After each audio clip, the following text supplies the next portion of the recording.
Salut, t'es occupé? Je galère pour le prochain épisode de Bill Game, mais tout va bien. T'as trouvé quelque chose en termes d'exploration spatiale? Ouais, justement. Est-ce que le nom Pinocchio te dit quelque chose? Ah, Pinocchio.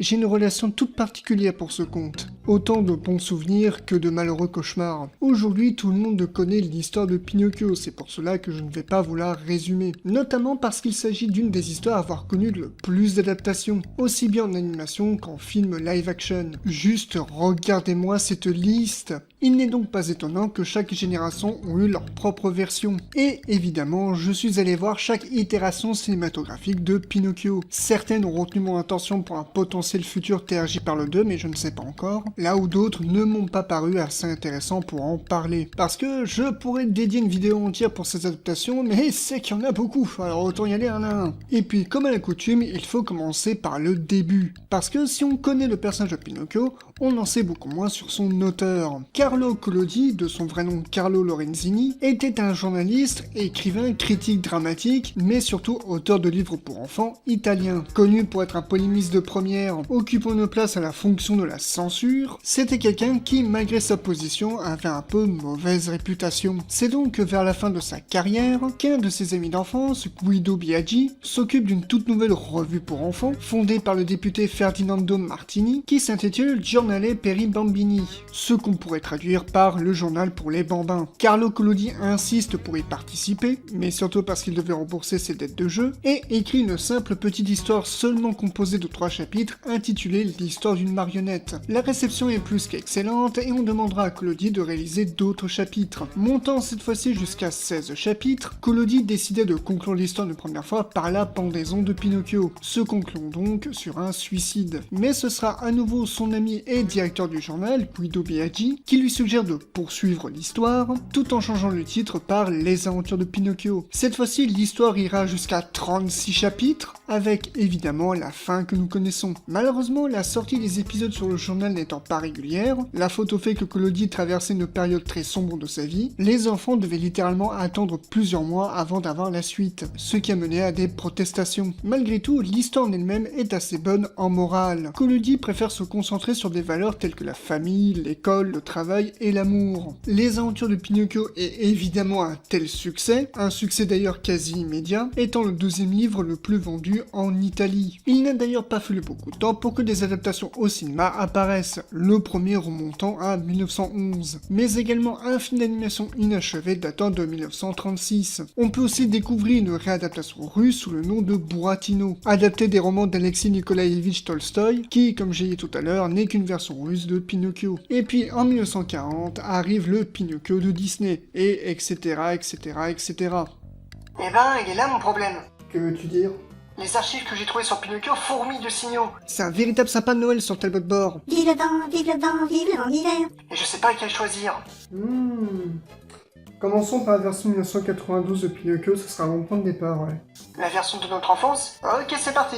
En effet, parmi toutes les adaptations, celle que j'ai connue provient de 1992, et qui, sans surprise, est un direct-au-vidéo. Pinocchio, distribué par nul autre que Golden Films, connu éventuellement pour réaliser les versions cheap des films Disney, reprend les éléments les plus essentiels de l'histoire de Pinocchio, reprenant à peu près les mêmes éléments qu'avait fait la version Disney, avec seulement une ou deux légères différences. Il faut savoir que le roman Pinocchio, si on combine les 36 chapitres, donne une histoire beaucoup trop dense et riche pour une adaptation.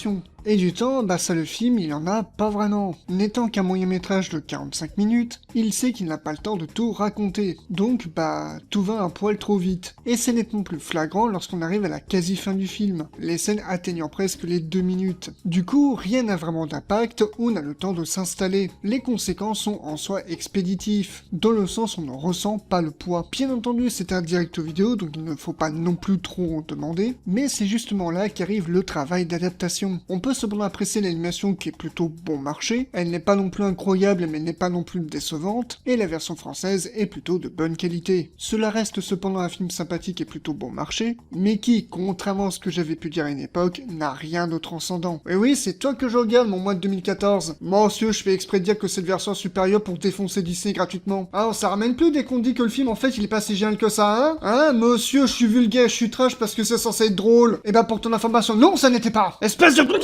Excusez-moi, je m'égare. Bon, je suis un peu sévère, mais cette version de Pinocchio fait partie de mon enfance. Même si aujourd'hui je me rends compte à quel point l'histoire va vite, pour le petit garçon que j'étais à l'époque, le rythme suffisait amplement. La fin donnait la sensation que plus le temps passe, plus le monde abandonne Pinocchio. Bien entendu, elle ne sera jamais supérieure à la version de Disney, que j'ai eu la chance de enfin découvrir il y a quelques années de cela, et qui figure parmi mes Disney préférés, aimant beaucoup l'approche un peu sombre qu'a apporté Walter Disney. Comme quoi, je ne déteste pas Disney à 100%. J'en ai trouvé un autre qui me semble intéressant. Ah ouais? C'est quelle version? Pinocchio et l'empereur de la nuit. Le titre est intriguant. Voyons ce qu'il en retourne. En effet, s'il existe de multiples adaptations de Pinocchio, évidemment que certaines compagnies ont opté l'idée d'une potentielle suite. Si certains ont pris la décision de démarrer une nouvelle franchise, comme l'adaptation en 1996 de Pinocchio, une adaptation qui m'a fichu de belle frayeur au passage, mais regardez-moi cette tête, mais qui a eu droit à une suite en direct vidéo sortie début 2000, Pinocchio et Geppetto. Bon, le long métrage en lui-même n'est pas franchement terrible. La faute au fait que dû à un budget restreint, le film prend un petit peu trop son temps pour démarrer. D'autant plus que la proposition de voir Geppetto en pantin est alléchante, d'ailleurs le film s'en rend compte lui-même. Tel père, tel fils, que veux-tu? Chacun son tour d'avoir une tête de bois.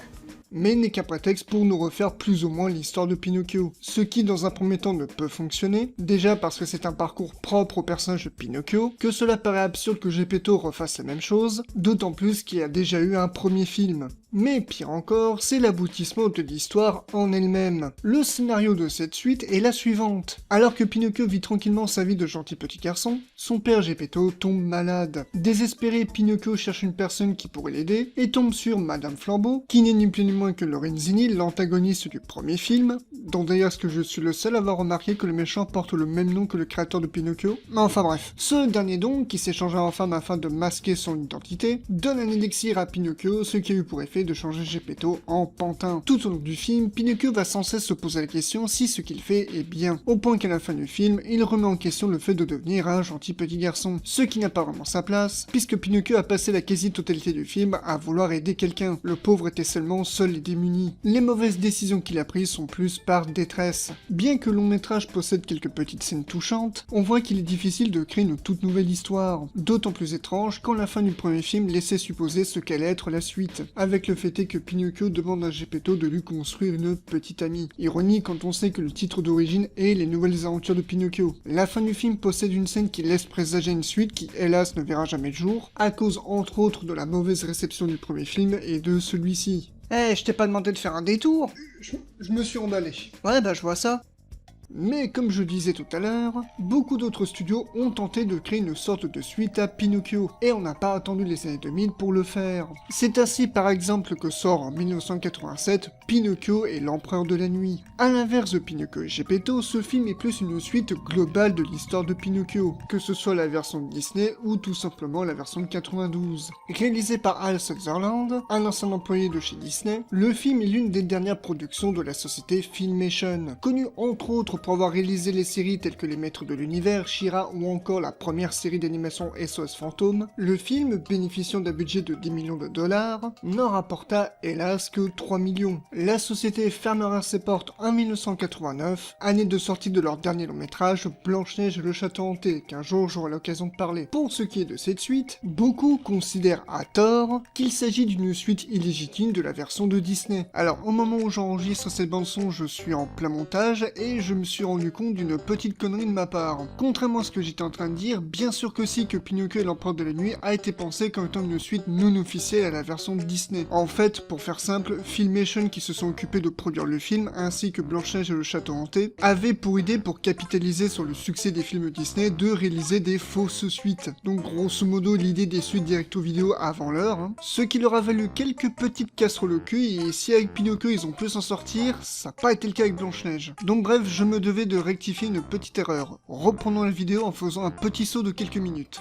À noter d'ailleurs que Disney ont tenté de poursuivre Filmation en justice, mais ces derniers ont perdu le procès, la raison étant que Pinocchio est un personnage libre de droit. Mais bref, pour ce qui est du film en lui-même, un nouveau cirque qui ressort tout droit des enfers, arrive en ville et séduit absolument tout le monde. Pinocchio, qui est chargé par Geppetto d'emmener un colis à une personne importante, va se retrouver plus ou moins impliqué dans ce cirque, appartenant à l'Empereur de la Nuit, une entité qui apparemment connaît Pinocchio et désire le garder avec lui à vie. Alors, dit comme ça et au vu des 10 premières minutes du film, cela donne tout de suite envie. Le film semble proposer quelque chose, tout en jouant avec le mythe de Pinocchio lui-même. Et alors que le film comporte des éléments innovants, il finit par commettre exactement la même erreur que Pinocchio et Geppetto qu'il fera plus tard, c'est-à-dire refaire à nouveau l'histoire de Pinocchio, combiner à cela des personnages pas vraiment utiles, ce qui fait qu'on oublie vite que Pinocchio est le héros principal, des scènes qui s'éternisent et sont juste complètement inutiles, genre tout le passage avec le village des insectes et le crapaud, l'histoire de cette suite finit par s'effacer voire même devient expéditif, au profit d'un scénario qui se contente de refaire l'histoire de Pinocchio qu'on connaît déjà tous. Donc en ce sens le film est assez frustrant, alors que le matériel de base était amplement intéressant. De mon point de vue, le film aurait dû plus appuyer cette peur qu'a Pinocchio de redevenir un pantin, d'autant plus que le film essaie de traiter ça de façon centrale, mais relégué au second plan. Et c'est ça qui me frustre avec ce film parce qu'en soi il avait de bonnes idées, genre par exemple, on apprend à la quasi toute fin du film que si l'Empereur de la Nuit veut Pinocchio, c'est tout simplement parce que la Fée Bleue est la seule personne à lui résister. Ayant utilisé ses derniers pouvoirs pour faire de Pinocchio un gentil petit garçon, il est devenu en quelque sorte un réceptacle. Et si l'Empereur de la Nuit retransforme Pinocchio en pantin, la Fée Bleue perd son pouvoir et meurt tout simplement. En soi l'idée est super cool, mais plutôt que de nous le montrer dans le film, ça nous expliquait rapidement à la fin. Imaginez qu'on est quand même passé à côté d'une dualité entre le bien et le mal, genre Fée Bleue versus Empereur de la Nuit. Alors certes cela fait trop fantastique par rapport à l'histoire de base de Pinocchio, mais c'est la promesse de cette suite. Alors elle ne ment pas, il y a en effet du fantastique, mais il y en a juste tout simplement pas assez. À la place, le film nous refait une histoire qu'on connaît déjà. Pour dire, on a un nouveau pays des jouets. Et plusieurs fois durant mon visionnage, j'ai dû faire pause et m'exclamer en disant « Ça, on connaît déjà. Au point que je me suis douté que la bataille finale contre l'Empereur de la Nuit serait expéditif. Et du coup, j'en suis ressorti assez frustré, alors que pourtant le film avait de bonnes idées, il a même des scènes qui fonctionnent. Mais le scénario finit par lui-même tomber à plat. Parmi les autres points à relever à propos du film, ai-je besoin de préciser une version française impeccable, avec entre autres Annabelle Roux dans la voix de Pinocchio, ce qui fait que j'ai absolument pas pensé à Timothée dans Le Secret de Nîmes 2 durant tout le long du visionnage. Un clin d'œil très furtif à la version de 1972 de Pinocchio, ce qui est surprenant et sympathique, et que les deux voleurs, dont j'ai complètement oublié le nom, ont quant à eux un acte de rédemption. En revanche, je ne sais pas si c'est moi, mais je trouve que pour un film datant de 1987, il y a quelques animations, voire même style graphique, qui est plutôt en avance sur son temps, me donnant par moments l'impression que le film aurait pu sortir début 2000, on n'y verrait pas la différence. Bon, sauf quand le film devient moche. Mais en bref, il n'a pas grand chose pour sauver les meubles, et qu'on a juste l'impression que Pinocchio n'est pas fait pour devenir une franchise avec plusieurs suites. Déjà parce que proposer une suite digne de l'histoire d'origine est quasiment impossible, mais que proposer une nouvelle idée l'est également. Ce que je veux dire, c'est que le film n'est pas honteux. Certes, il n'est absolument pas parfait, et laisse un goût amer dans la bouche, mais c'est pas non plus le pire truc qu'on ait pu voir. Pour ce qui est de Pinocchio au cinéma, aujourd'hui encore on ne compte plus les adaptations. Entre le remake live-action de Disney et la version de Del Toro. C'est un personnage qui continue de fasciner et continuera toujours d'exister au cinéma. Et si je te disais, j'en ai encore un à te proposer. Encore? Et c'est lequel? Ah, tu verras bien, c'est la surprise du chef. Ok, mais c'est le dernier par contre. Allez, je t'envoie ça. Alors pour le coup, c'est un ami qui m'a conseillé cette version de Pinocchio, tout simplement parce qu'il pense que ce serait intéressant que j'en parle. Les Aventures de Pinocchio sorties en 1972. Alors en réalité, ce n'est pas un film à proprement parler. Il s'agit plutôt d'un remontage de la série animée Les Aventures de Pinocchio. Et quand je dis remontage, je veux en réalité dire charcutage. Tout d'abord, la série a été réalisée et produite par la société Tatsunoko Production, à qui l'on doit entre autres la fameuse série Speed Racer, ou Pole Position en version française. Mais également d'autres séries comme Le Petit Prince Orphelin, ou encore Déméthane la Petite Grenouille, mais également Cynthia et le Rythme de la Vie, ou encore, pour terminer parce que sinon ce serait trop long, Samurai Pizza Cat. Parmi les personnes ayant travaillé sur cette série, on peut retrouver notamment Yoshitaka Amano, celui qui travaillera plus tard en tant que concept artiste sur les jeux tels que Final Fantasy ou Front Mission, ou plus récemment qui a réalisé ce putain de dessin pour la trilogie Gex. Ça franchement je m'y attendais pas du tout. Moi qui adore en plus cet artiste et la trilogie Gex, j'ai été comblé. Bref, la série série sort le 4 janvier 1972 et se conclura le 26 décembre de la même année, comptabilisant un total de 52 épisodes. La série a fait parler d'elle pour son ton plus sombre, voulant au maximum se rapprocher de l'œuvre d'origine, allant jusqu'à même rajouter des éléments aussi bien narratifs que fantastiques. Pour ce qui est de sa période de diffusion, la série est sortie une première fois au Japon en 1972, avant de connaître une exportation à l'international en 1984. C'est à ce moment que Saban Entertainment, qui se sont occupés de l'exportation de la série, décide de remonter plusieurs épisodes afin d'obtenir un film de 1h40, supervisé par un certain Jim Terry, un illustre inconnu, qui se sera donc chargé de retirer tout l'aspect fantastique et violent de la série, donc clairement du puritanisme et de la censure, pour un résultat qui justement retire toute la subtilité de la série. Le film bénéficiera d'un nouveau doublage, ainsi qu'une réorchestration des musiques.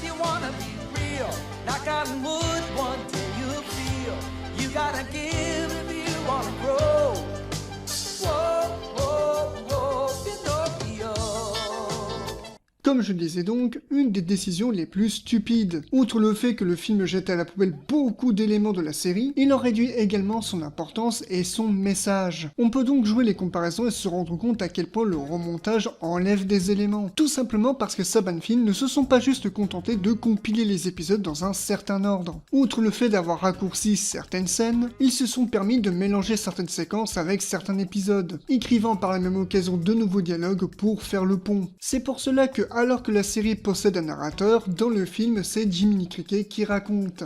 Once upon a time, on a hill far, far away, overlooking a river.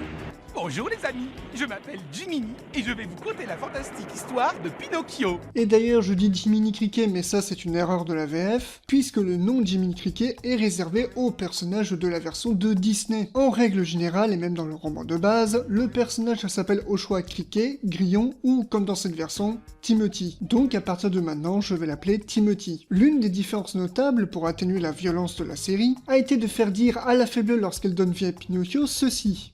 Et toi, Jiminy, tu seras son petit ange gardien. Outre le fait que ce n'est pas le dialogue d'origine de la faible dans la série, Goodbye, Pinocchio. Be kind to your father. la raison principale étant qu'il se passe ceci dans la série, Didn't you hear me? I said leave Geppetto alone, huh? Hey, That's no way for you to act, you brat. I'm trying to help you.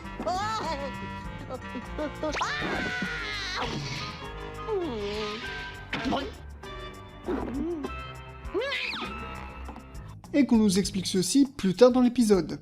Wait, Pinocchio. Hey, wait, you're the cricket. Yes, Pinocchio. I'm the ghost of the cricket who used to live with you. Donc, pour éviter de faire comprendre aux spectateurs que Timothy est mort, non seulement la séquence du maillet a été coupée, et les apparitions de Timothy, en plus des dialogues ont été changés, Pinocchio. Jiminy, que fais-tu là? Je viens te remettre sur le droit chemin. Tu devrais avoir honte. sont grosso modo excusés par des pouvoirs magiques, mais également sa place de narrateur qui est là pour rassurer tout le monde. Et comme vous vous en doutez, ce type de censure est là tout le long du film, et donc le sens est plus du tout le même. Également, au début du film, Lumignon, qui vient juste de croiser Pinocchio, décide de le vendre à un marionnettiste, simplement parce que c'est un méchant garçon qui veut se faire de l'argent, alors que je rappelle que l'histoire se déroule à une époque où la pauvreté était assez accrue, alors que la série t'explique que Lumignon a fait ça parce qu'il a été humilié par Pinocchio. Encore une fois, tout le sens a été changé. Je pourrais continuer comme ça, mais il y a beaucoup d'exemples. Alors bien entendu, ce remontage reste un minimum sympathique, c'est assez édulcoré pour le public américain, mais de mon point de vue, la série propose quelque chose de nettement plus riche. D'autant plus que ce remontage est nettement moins impactant que la série elle-même. Elle est disponible sur YouTube, bien qu'en version anglaise, mais je vous conseille d'y jeter un petit coup d'œil. Vous pouvez facilement trouver le film sur internet, mais je vous préviens, ça va être le jeu des 7 différences. Il y en a encore d'autres, qu'est-ce que j'en fais? Conserve-les pour plus tard, le temps de les archiver ça va être long. Avoue que tu évites la version de 1972, hein? Figure-toi que non. Je pense qu'il vaut mieux qu'on la réserve pour une prochaine fois afin d'en parler plus longuement et non juste y consacrer un peu de temps. C'est toi qui vois, c'était trop mal après tout, hein. Bah, j'ai bien montré la version 1996 sans sourciller, tu sais, hein. Ouais, c'est vrai. Bon, j'archive et je retourne à mes explorations. TRJ, terminé.